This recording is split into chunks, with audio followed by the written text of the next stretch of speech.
இந்துத்துவ ideology உள்ள கட்சி. இன்னைக்கு உத்தவ் தாக்கரே சொல்லிக்கிட்டு இருக்காரு, வக்கு மசோதாவை நாங்க ஆதரிக்கல அப்படின்னு. ஏன்னு கேட்டீங்கன்னா முஸ்லீம்களுக்கு எதிரானதா? அதுக்காண்டி இல்ல.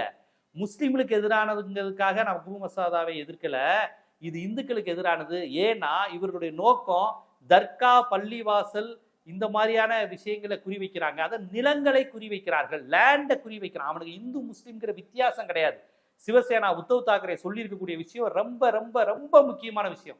பிஜேபிங்கிறது நீங்க நினைச்சுக்கிட்டு இருக்கீங்க முஸ்லீம்களை பழி வாங்கி, கிறிஸ்தவர்களை பழி வாங்கி, கம்யூனிஸ்டுகளை பழி வாங்கி இந்துக்களுக்கு அள்ளி அள்ளி தரப்போற கட்சின்னு.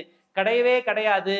அது லேண்டை குறி வைக்கிறான். அப்பாவி இந்துக்களுடைய நிலத்தை, சொத்துக்களை கொள்ளையடிச்சு அதானிக்கு, அம்பானிக்கு கொடுக்க போறான். தன்னுடைய பணக்கார நண்பர்கள், தொழிலதிபர்களுக்கு கொடுப்பதற்காகத்தான் இவர்கள் எல்லா சட்டமும் கொண்டு வராங்க. அதனால இவர்கள் ஏதோ முஸ்லிம் விரோதம், கிறிஸ்துவ விரோதம் சுருக்கிறாதீங்க. மன்மோகன் சிங் சொன்ன மாதிரி ஆர்கனைஸ்டு லூட்டிங், ஒரு பொருளாதார சூறையாடலை சட்டத்தின் அடிப்படையிலும், நாடாளுமன்றத்தின் அடிப்படையிலும், சட்டத்தின் எல்லா விதத்திலையும் இவங்க அந்த பொருளாதார சூறையாடல் தான். படுத்துட்டு எல்லாத்தையும் அம்பானிக்கு, அதானிக்கு கொடுக்கறது தான் நோக்கம்னு யார் சொல்லியிருக்கானா? கம்யூனிஸ்ட் கட்சிக்காரரோ காங்கிரஸ் கட்சிக்காரரோ சொல்லல. உத்தவ் தாக்கரே அவரும் இந்துத்துவ சிந்தனையாளர் தான், ஒரு ஆர்எஸ்எஸோட நெருக்கமான ஐடியாலஜி உடையவங்க தான். அவர்களே சொல்றாங்க இவங்க இந்துக்களுக்கு நண்பர்கள் கிடையாது அப்படின்னு எச்சரிக்கிறாங்க.